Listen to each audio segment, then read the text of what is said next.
I want to make this confession. I'm like those people in the wilderness. The bread of Jesus isn't always the thing that attracts me.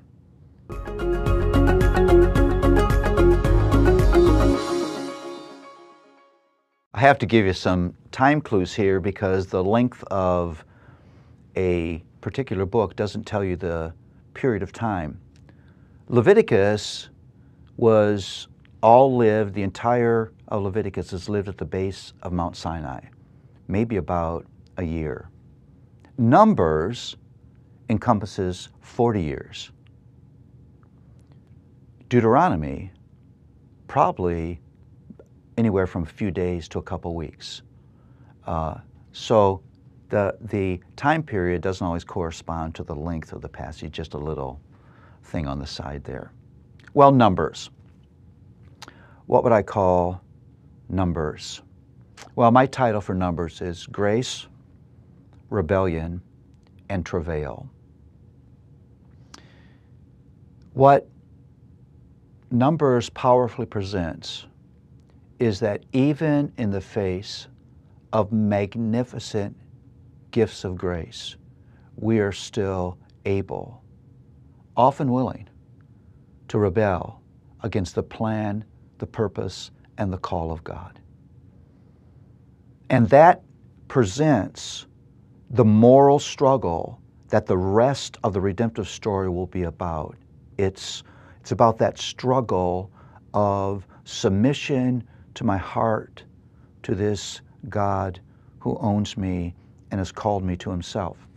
You would think that after the outpouring of grace, we'd get it, and there'd be no rebellion in our hearts. And you would think that in the life of Israel, what a magnificent outpouring of God's goodness on these people. And they were on a short trip to the land that he had promised them, and they rebelled against his purpose. They rebelled against his power. They questioned his goodness. And what resulted were 40 years of travail. It's a powerful message that rebellion against God never goes anywhere good.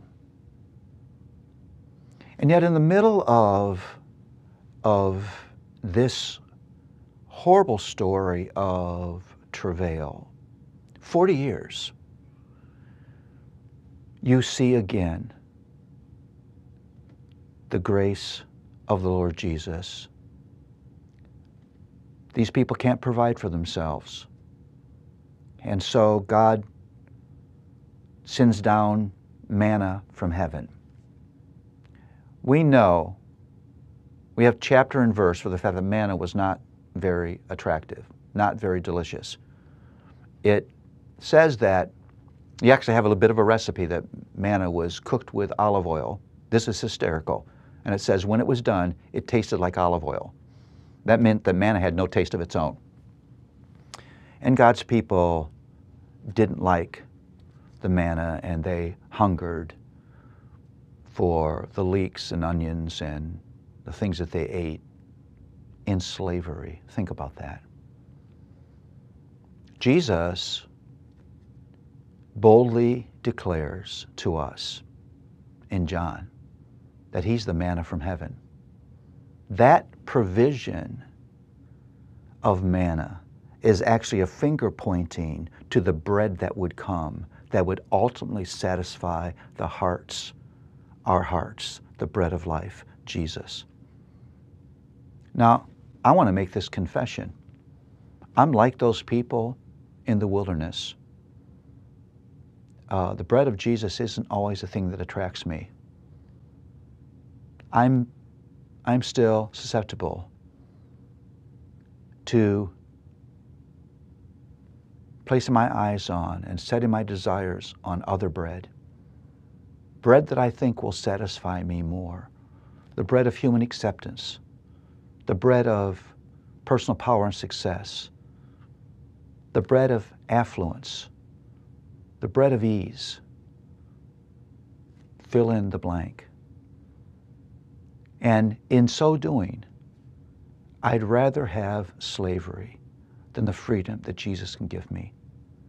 Numbers exegetes our struggle. We're like those people more than we're unlike them, and warns us that rebellion never goes anywhere good, and what we actually hunger for will only ever be found in the bread of life, Jesus.